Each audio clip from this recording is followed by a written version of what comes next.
Moi, je suis Hélène Hertz, je suis professeure d'anthropologie à l'Institut d'ethnologie Le Partenaire du Maine. Moi, j'ai participé à la conception et aux éléments les plus techniques de création de cette expo. C'était une expérience extraordinaire pour moi,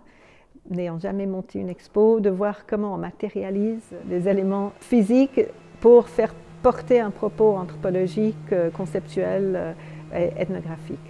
L'expo est conçue autour d'une distinction conventionnelle entre l'économie réelle, comme on le dit, l'économie des biens et des services tangibles, et le reste, c'est-à-dire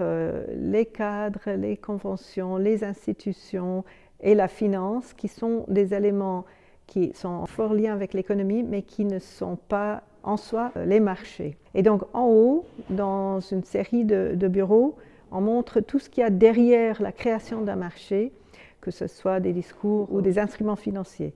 Donc moi, j'ai participé particulièrement à concevoir la salle de la finance qui s'appelle VIP, où nous allons présenter 4 petits films sur des logiques financières vues du point de vue des financiers eux-mêmes, c'est-à-dire comment ils voient le monde, comment ils font leur argent, comment ils réfléchissent aux occasions, aux risques, aux opportunités que les instruments de la finance leur présentent. C'est en même temps complètement déconnecté de l'économie des biens et des services qu'on voit en bas dans les conteneurs et crucial avec de multiples interfaces avec cette économie. La finance permet l'économie mondiale, la contraigne mais aussi flotte au-dessus quelque part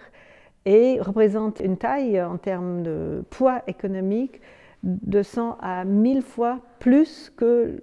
tout le PIB d'un pays si on mesure uniquement les biens et les services qui circulent. Donc on essaie de rendre compte de cette connexion-déconnexion à travers ces 4 films décalés dans la tradition du Maine, un peu détournés, un peu parodiques, mais qui essaient d'être fidèles à la base de ce que les financiers font quand ils font de l'argent, et ils en font sur les marchés financiers.